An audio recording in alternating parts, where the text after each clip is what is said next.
Bonjour à tous et bienvenue sur l'Espace Proactif. Martin avec vous en ce 6 mars 2025. Vidéo qui vous sera disponible sur nos réseaux sociaux demain, le 7.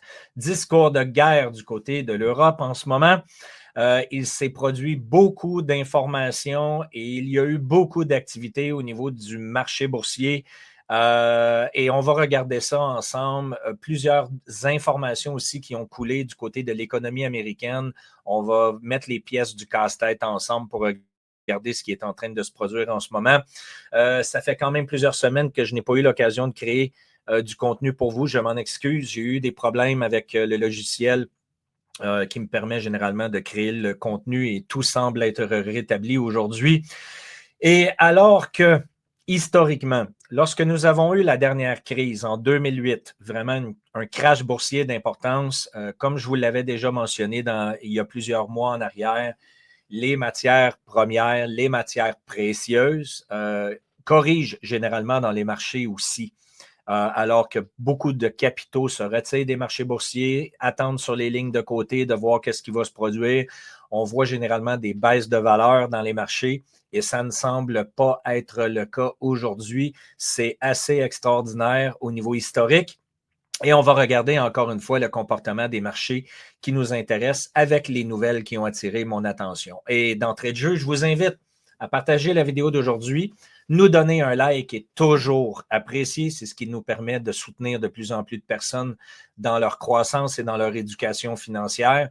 Et lorsque actuellement vous avez une augmentation du prix de l'or, une augmentation du prix de l'argent aussi, mais qu'il y a un énorme retard d'intérêt dans les sociétés minières au niveau des actions, eh bien, rien de mieux que notre nouvelle lettre proactive, qui a été écrite par Eric pour bien se positionner alors qu'il est inévitable qu'il y aura la cote du côté des sociétés minières pour rattraper le prix des matières précieuses à venir dans les prochaines semaines.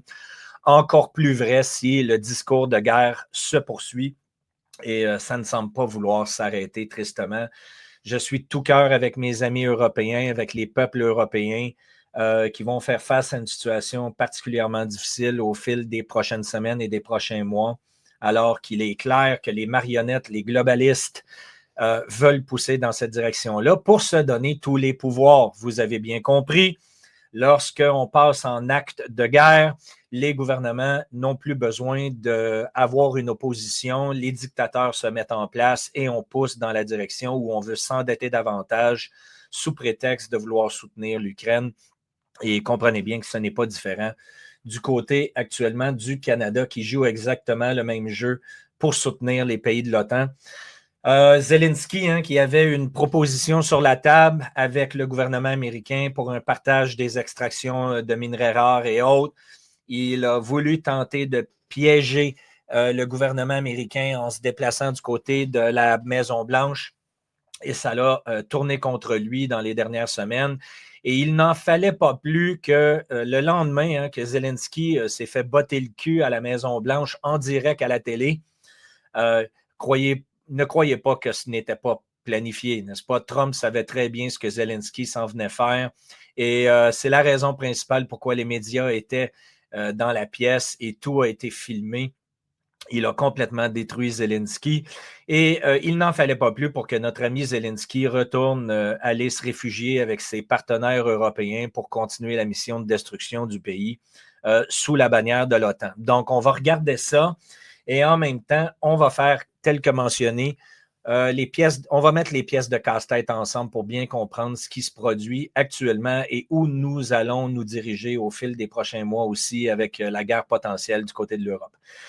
Il est clair pour l'instant que Trump n'a aucun intérêt à soutenir l'OTAN. Ils ont des ententes contractuelles, donc on va voir de quelle façon tout ça va se dérouler, mais chose certaine, Trump travaille sur un discours de paix et vous voyez clairement que ce n'est pas le cas de la Grande-Bretagne, de la France avec Macron en tête, de Trudeau au Canada non plus.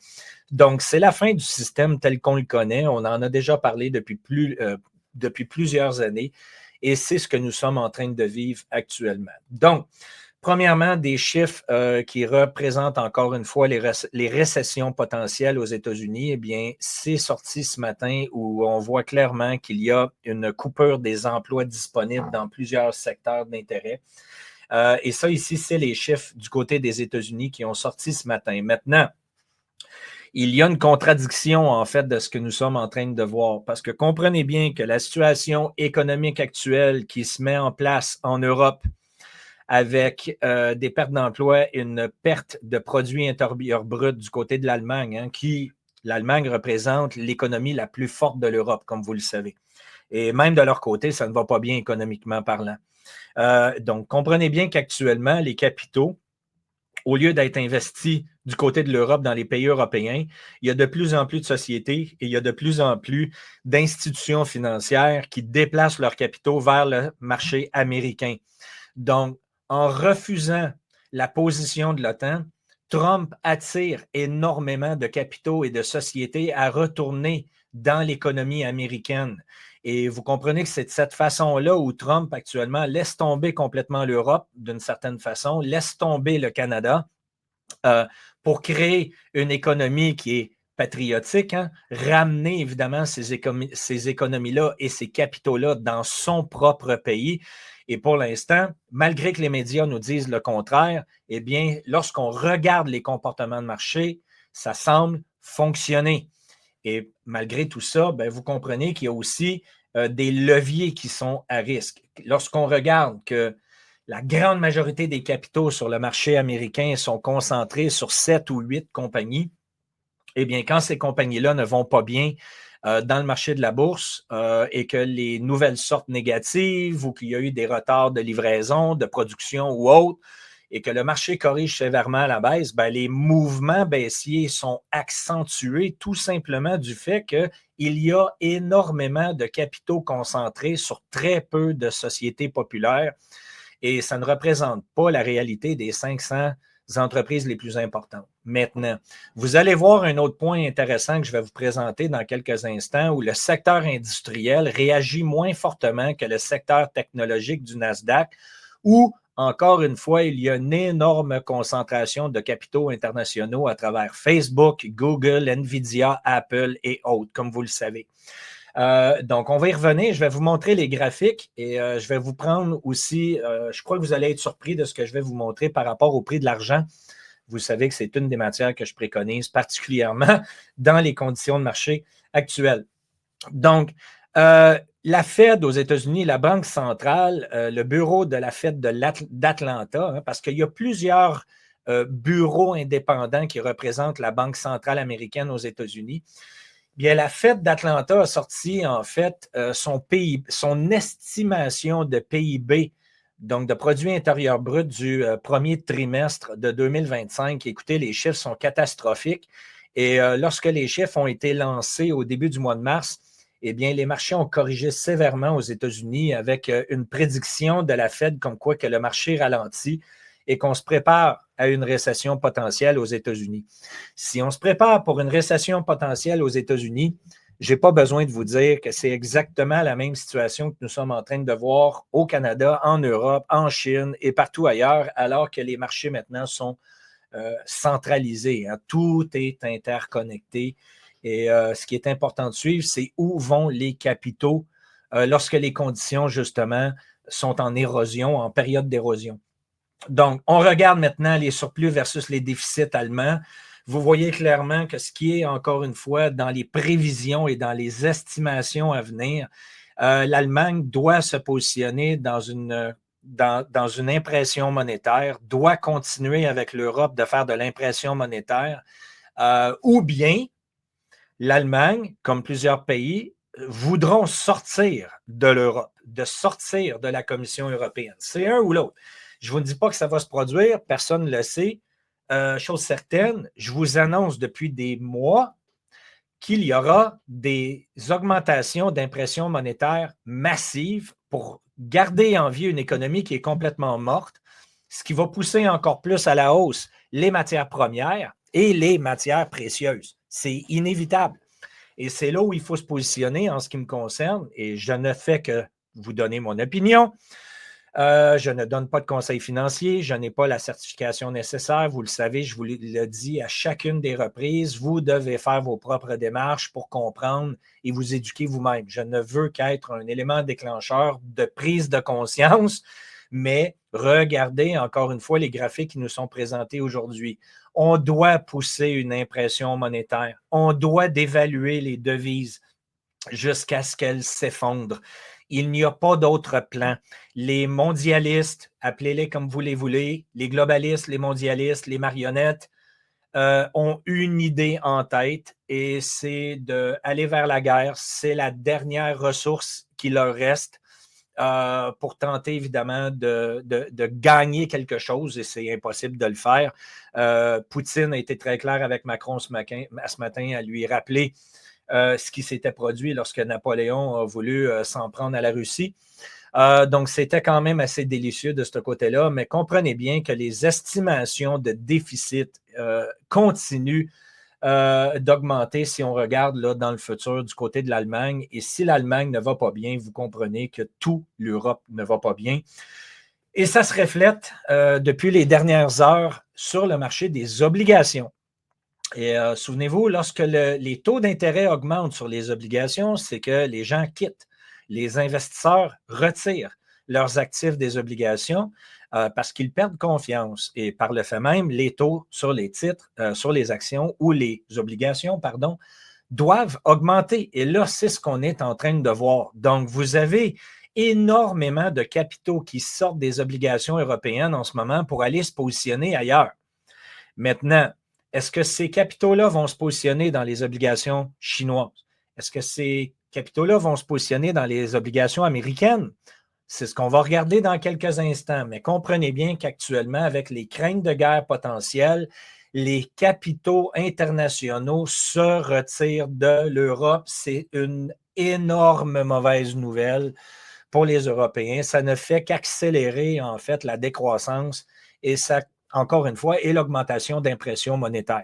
Vous avez l'Europe qui s'est présentée dans les dernières heures à dire on doit, du côté de l'Allemagne, aller vers 800 milliards de dollars d'impression monétaire pour bâtir un fonds militaire pour pouvoir se préparer contre la guerre avec la Russie. Et la réalité, encore, il faut mettre les chiffres en perspective. Lorsqu'en 2008, aux États-Unis, les banques ont été sauvées in extremis par la Fed. Je crois de mémoire qu'on parlait ici d'un sauvetage de 85 milliards ou 120 milliards. Et encore une fois, là, prenez tout ça à la légère. Je n'ai pas les chiffres exacts devant moi, mais comprenez qu'aujourd'hui, on n'est plus dans les 100 milliards pour sauver une économie. Là. On est dans les 800 milliards pour sauver un portefeuille de guerre pour continuer d'avancer. Et lorsqu'ils disent 800 milliards, comprenez bien que si c'est accepté, eh bien, ça ne sera pas 800 milliards. On va probablement finir avec 4 milliards d'investissements. Et par le fait même, vous comprenez encore une fois l'inflation, la perte de pouvoir d'achat, l'augmentation de l'impression monétaire, l'explosion de la valeur des matières premières. Ça ne change pas. C'est bénéfique d'être bien positionné dans ces conditions-là et ça ne fait qu'accélérer. Maintenant, regardez l'explosion ici d'importation de l'or physique du côté des États-Unis depuis les dernières semaines. Alors que les médias nous ont vendu que tout ça était une crainte reliée aux tarifs douaniers de Trump et qu'au bout du compte, Trump avait peut-être un plan de vouloir adosser à de la matière précieuse, que ce soit sa devise, que ce soit des obligations, qu'importe, on ne sait pas trop actuellement quelle position il va prendre. Trump est une personne qui actuellement change son fusil d'épaule sur une période de 24 heures. Un jour, il y a des tarifs, le lendemain, il n'y en a pas. Un jour, il y a des tarifs, le lendemain, il n'y en a pas. Donc, on n'a aucune idée de où Trump peut se positionner. Chose certaine, comme je l'ai mentionné un peu plus tôt, vous comprenez pourquoi maintenant il y a un plan d'aller en guerre. Qu'importe les décisions avec les États-Unis, il y a un plan européen d'aller en guerre contre la Russie et les matières précieuses physiques se sont déplacées tout simplement parce qu'il n'y a plus de confiance du côté de Londres, il n'y a plus de confiance du côté de la Suisse non plus. Les capitaux, les sociétés d'investissement et les banques ne veulent pas prendre de risques, déplacent tout simplement la matière physique du côté des États-Unis. Donc, d'un côté, on nous vend que Trump est la personne la plus détestable sur la planète, mais rien n'empêche qu'on déplace les matières premières physiques du côté des États-Unis pour se protéger contre le plan de l'Europe en ce moment. Et en arrière de ça, eh bien, tel que prévu, et ça accélère, eh bien, vous avez encore une fois énormément de demandes où les investisseurs, les traders, les sociétés d'investissement utilisent les contrats papier sur les matières précieuses telles que l'or et l'argent pour positionner des positions short et de l'autre côté requièrent la demande, requièrent la matière physique. Et là, on est en train de complètement vider en fait la voûte de Londres, encore une fois. Et les sociétés qui ont besoin de la matière industrielle, je vous parle ici de l'argent, bien sûr, ou que ce soit même l'or aussi dans un contexte de bijoux. Mais la réalité, c'est que les compagnies aujourd'hui se disent, écoutez, si on s'en va dans une crise et que les prix de matières premières augmentent, je suis aussi bien de sécuriser une quantité de matière que j'ai besoin pour produire. Et ne perdez pas de vue, encore une fois, que le secteur militaire, si on va vers une guerre, l'argent est la deuxième matière la plus importante sur la planète après le pétrole. Et non seulement ça, c'est une matière qui est absolument sous-estimée actuellement par les marchés papier complètement manipulés de toutes pièces. Le milliardaire Eric Sprott, très bien connu ici au Canada, qui a fait fortune dans le secteur minier au Canada depuis des années, a fait une très belle entrevue d'ailleurs lors d'un événement spécialisé dans le secteur minier. Et il a clairement identifié que pour lui, la capacité de l'argent en dollars US au fil des prochaines semaines et des prochains mois, facilement dans les eaux de 250 dollars US l'once à potentiellement 500 dollars US l'once. Pourquoi? Tel que je vous l'ai mentionné depuis des mois, le ratio actuel est à 89 pour 1, alors que l'extraction réelle est à 7 pour 1. Historiquement, l'argent devrait transiger dans les eaux de 12 à 15 de ratio pour 1, ce qui fait que le prix de l'argent est absolument sous-estimé, tout simplement manipulé. Donc, les compagnies qui ont besoin de la matière physique pour produire des missiles, pour produire tous les produits qui requièrent de l'argent comme étant le meilleur conducteur électrique des matières, veulent évidemment garder en inventaire de la matière pour continuer leur production et de payer le prix d'aujourd'hui au lieu de payer le prix de demain.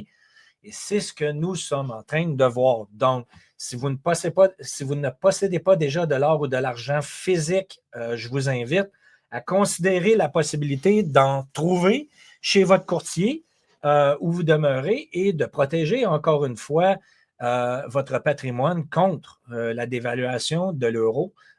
Et encore une fois, j'espère que vous comprenez que c'est exactement où on s'en va, là. Maintenant, est-ce que l'argent a le potentiel? Écoutez, regardez là, ce qu'on appelle en figure chartiste une tasse et anse. Lorsqu'on va retourner pousser au-delà des 40 dollars US, vous comprenez que là, rien ne va plus. On atteint les derniers sommets historiques et là, on peut avoir une accélération très puissante du côté de l'argent pour continuer le mouvement. Donc, au niveau chartiste, la tasse séance est une des indications les plus importantes.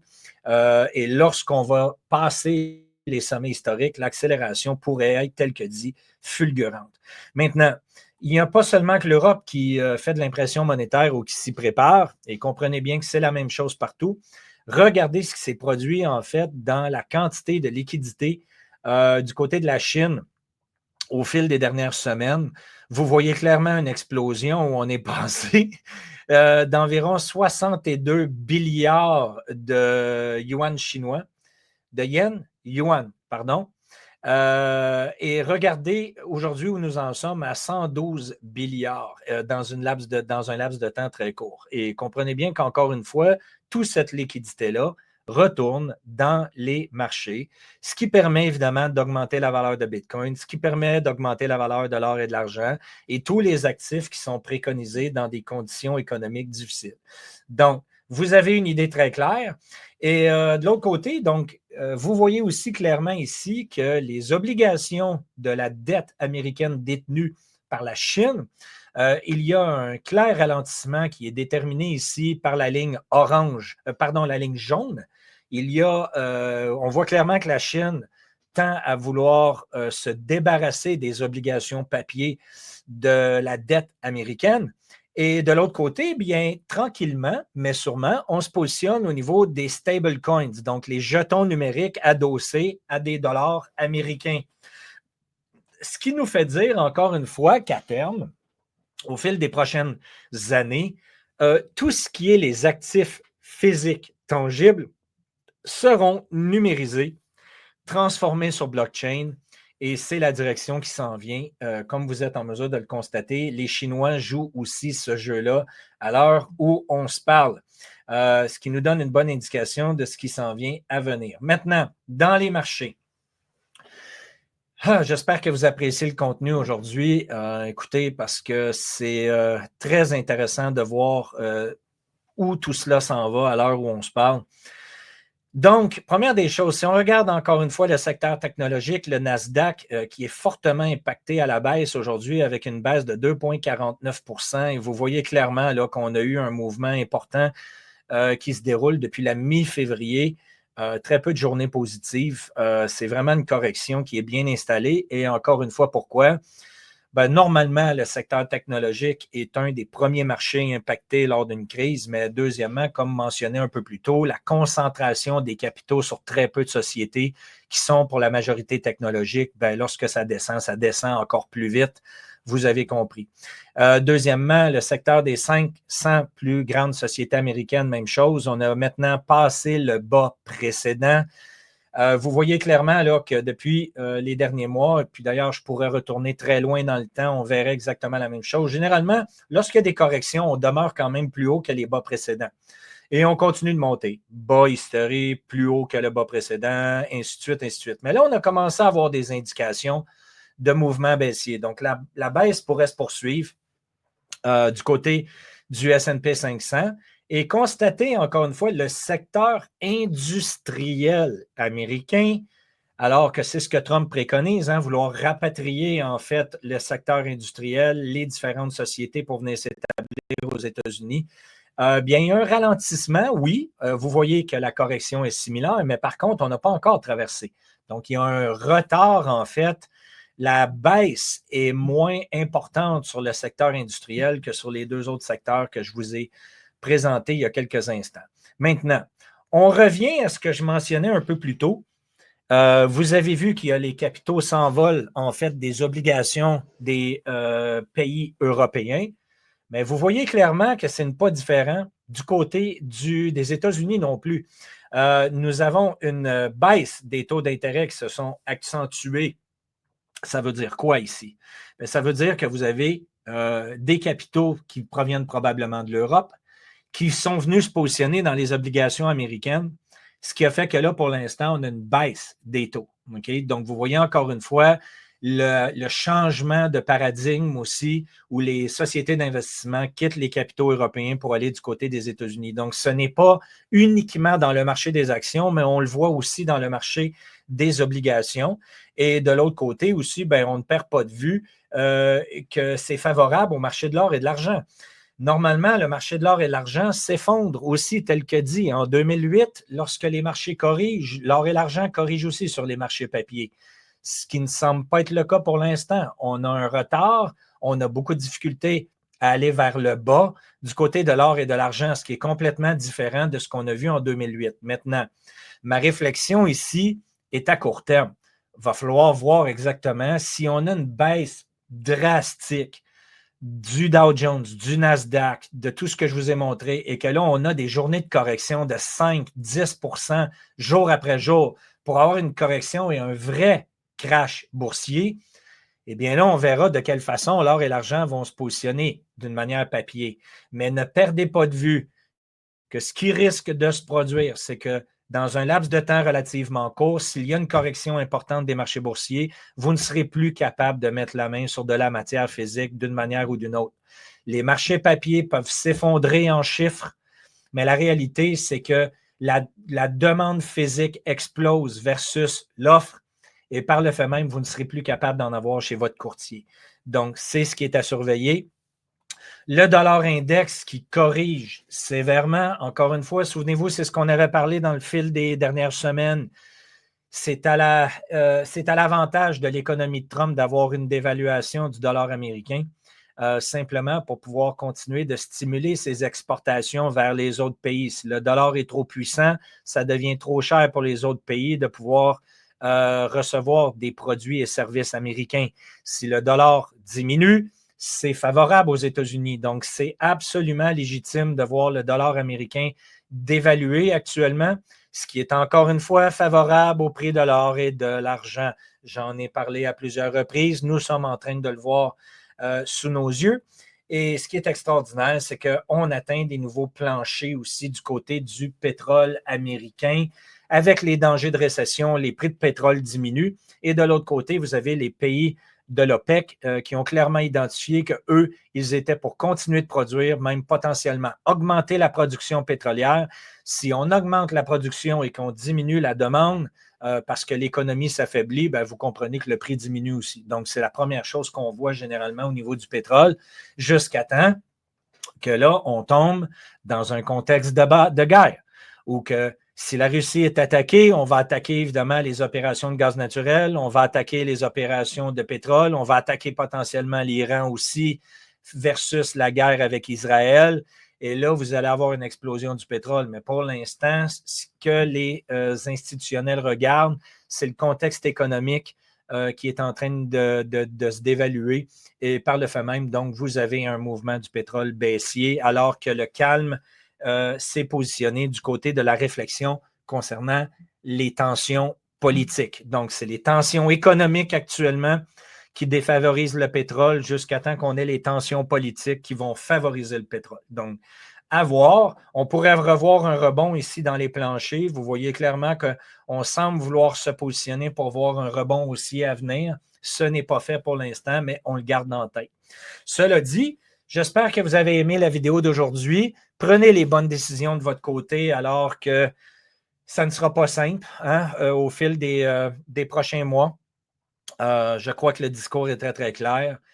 Et si la population ne réagit pas aux politiciens qui veulent la destruction de l'Europe, eh bien, vous allez en subir tristement les conséquences et ça ne sera pas différent non plus du côté des Canadiens, alors qu'il est clair que nos politiciens ont pris la faveur de soutenir l'Ukraine à travers l'OTAN et qui vont détruire en fait nos économies. C'est triste, j'aime pas parler de ça, ça me rend pas heureux, mais il faut prendre les mesures nécessaires pour se protéger et augmenter encore une fois notre capacité de gain potentiel.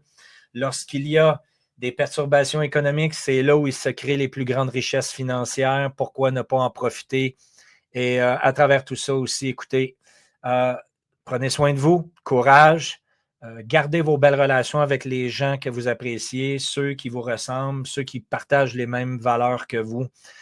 Plus que jamais, il va être important de s'entraider dans la nouvelle économie à venir avec tout ce que les globalistes cherchent à nous balancer sur la gueule. Nous sommes en période de COVID 2.0. J'espère que vous l'avez bien compris. Ça a pris une autre formule, une autre tangente, mais le besoin de contrôle de ces gens-là est très puissant. Et c'est par la peur et par la division qu'ils réussissent à préserver le pouvoir. Donc, gardez ça en tête. Aimez votre prochain. On se reparle la semaine prochaine. Je le souhaite. Et d'ici là, passez un beau week-end. À bientôt. Merci de nous soutenir dans nos aventures. Bye bye tout le monde.